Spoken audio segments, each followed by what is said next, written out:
cruzamos la cordillera de los Andes y vamos a Argentina. Presento al profesor Juan Gregorio Navarro Floria, jefe de asesores de la Secretaría de Culto y profesor de la Universidad Católica Argentina, quien nos va a exponer sobre el reconocimiento de las confesiones religiosas en la Argentina. Gracias y muchas gracias especialmente al Instituto de Derecho Eclesiástico por la posibilidad de poder participar con esta comunicación en esta reunión. Me siento muy identificado con Carlos Salinas por el común desafío de poder mantener la atención de ustedes esta tarde. Espero poder hacerlo casi tan brillantemente como él lo ha hecho recién. Para poder responder a este tema que se me ha pedido, y que da cuenta del título que mencionó recién Octavio Loprete, yo he pensado tocar 4 cuestiones y voy a tratar de ceñirme a la media hora asignada, por lo cual no seguiré estrictamente el texto escrito que ustedes van a tener y que tampoco es el texto definitivo, que bueno, yo me demoré en mandarlo, de modo que espero que cuando se pueda hacer la publicación del Congreso salga más completo que eso. Voy a hablar en primer lugar de un marco general y del estatus de la Iglesia Católica. En segundo lugar, voy a exponer algunos antecedentes del régimen jurídico actual del registro de cultos y el reconocimiento de las confesiones religiosas en la Argentina. Trazaré después algún breve panorama de la situación actual de ese registro y terminaré diciendo algunas breves cosas sobre proyectos en estudio en este momento para modificar esta situación. La Iglesia Católica es la única confesión religiosa mencionada individualmente en la Constitución Nacional por razones bastante obvias de tipo sociológico e histórico. El texto constitucional de 1853, que con algunas reformas sigue vigente en la Argentina, la aludió varias veces, en particular el artículo 2, que dice que el gobierno federal sostiene el culto católico apostólico romano, apartándose de los precedentes constitucionales donde se hablaba de que la Iglesia Católica es la religión del Estado, o había una confesionalidad más explícita, limitado de alguna manera la mención a esto. La Constitución del 1853 también se refería varias veces a la Santa Sede, en la inteligencia de que se trataba de un sujeto de derecho internacional público con quien se podían celebrar concordatos, y también se exigía la pertenencia del presidente y vicepresidente de la Nación a la Comunión Católica, porque la Constitución se arrogaba para el Estado el ejercicio del derecho del patronato que la Santa Sede no había reconocido. Con la reforma constitucional de 1994, la última y quizás más relevante que ha tenido la Constitución, desaparecieron de sus normas lo referido al patronato, que ya había perdido vigencia previamente con el acuerdo celebrado entre la Argentina y la Santa Sede en 1966.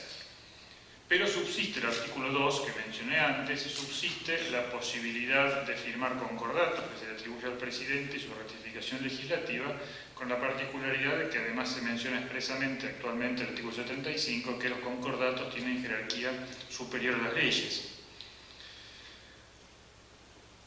En cambio de esto que se refiere a la Iglesia Católica, no hay ninguna mención en la Constitución de las demás confesiones religiosas, aunque sí una norma que fue en su momento novedosa e importante, la mención explícita de la libertad de culto para todos los habitantes y específicamente, además, para los extranjeros, que hizo la Constitución de 1853. En 1966, como dije, se firmó un acuerdo entre la Santa Sede y la República Argentina, con algún antecedente referido a la asistencia religiosa en las Fuerzas Armadas,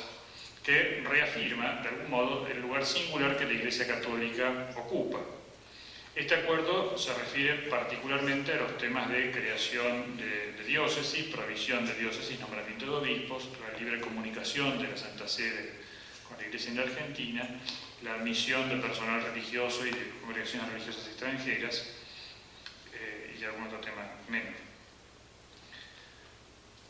A su turno, el Código Civil argentino, que es de 1870, había reconocido a la Iglesia personalidad jurídica, decía que una persona jurídica de existencia necesaria, junto con el Estado. Y también se mencionaba como personas jurídicas de existencia posible a los establecimientos religiosos y a las comunidades religiosas. Claramente esta norma aludía a la Iglesia Católica, se le entendió unánimemente la doctrina, y se aplicaba y se aplica no solo a la Iglesia en su universalidad, sino a cada una de las personas jurídicas que integran a la Iglesia. En 1968 el Código Civil fue reformado, se aclaró que se hablaba de la Iglesia Católica como persona jurídica pública. En forma unánime, digo, la doctrina y jurisprudencia entienden que esto quiere decir que son personas jurídicas públicas de la Iglesia Universal, cada una de las diócesis, cada una de las parroquias que la integran,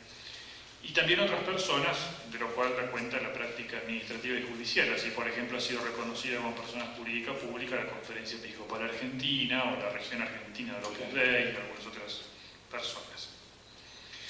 La elección de cada una de las diócesis o sujetos equiparados ha sido reconocido en Argentina por alguna ley especial del Congreso, no así cada una de las parroquias, pero igual que, como se mencionaba en el caso chileno recién, basta con la elección canónica para que eso tenga automático reconocimiento civil sin necesidad de trámite alguno, aunque la Secretaría de Culto certifica esos decretos de elección si hace falta.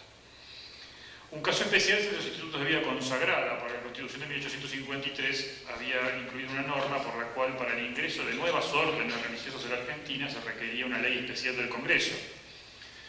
trámite que nunca cumplió ninguna orden religiosa, por supuesto. Sino que las órdenes que ingresaron efectivamente a la Argentina y la totalidad de las congregaciones religiosas que ingresaron también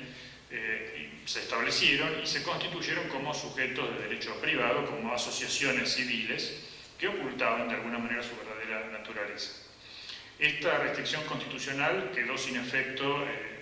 con el acuerdo de 1966, pese a lo cual la práctica previa continuó, hasta que en 1995 se sancionó una ley, 24.483, que hoy rige la vida civil de los institutos de vida consagrada y sociedades de vida apostólica,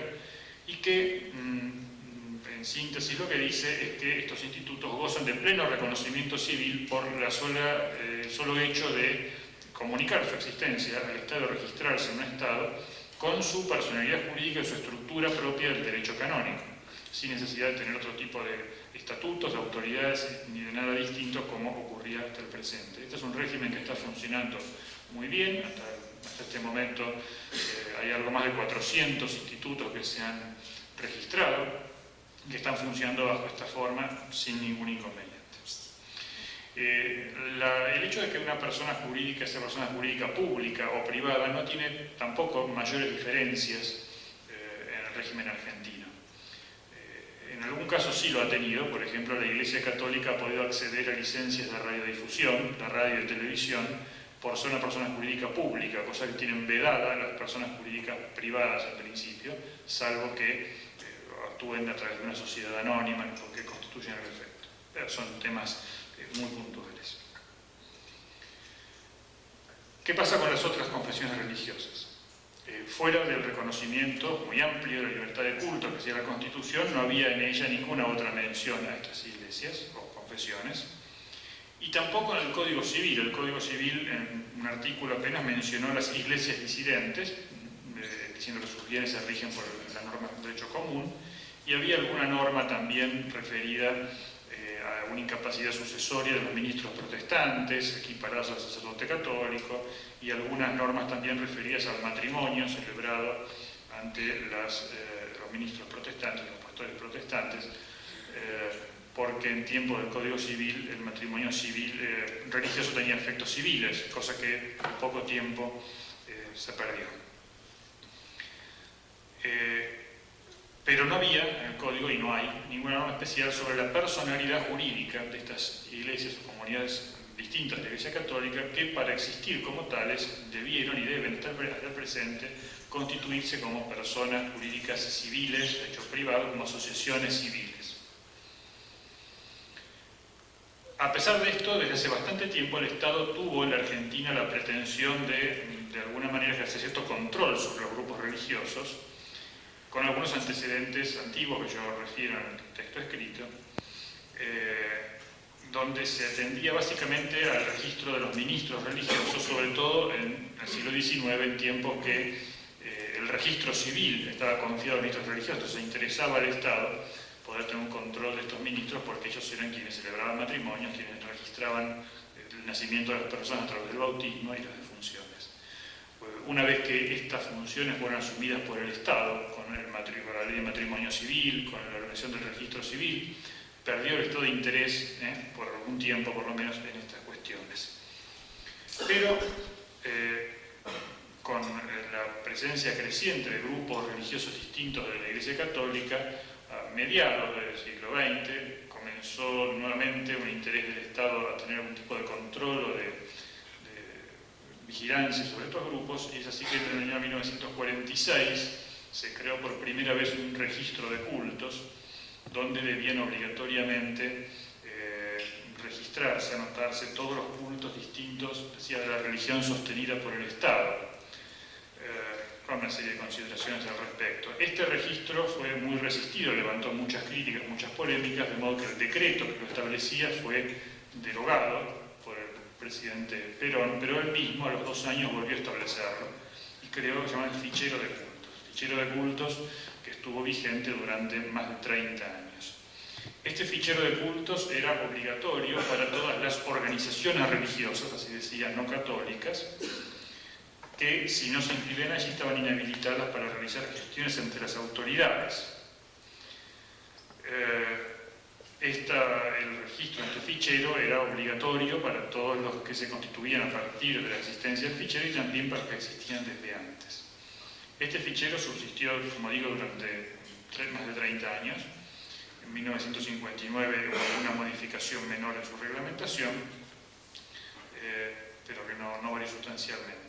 Ahora, la inscripción en este fichero era para que pudiera el Estado ejercer cierto control, pero de ninguna manera significaba el reconocimiento o el otorgamiento de la personería jurídica. Para poder gozar de la personería jurídica, las iglesias o comunidades religiosas no católicas debían constituirse como asociaciones civiles. Con la dificultad de que las asociaciones civiles, si bien el Código Civil tiene normas muy escasas sobre cómo deben organizarse, de hecho, siguen un cierto patrón más o menos uniforme, y entonces se exige para ellas una cierta estructura, una cierta forma de organización que no es acorde muchas veces con la realidad de las iglesias y las comunidades religiosas.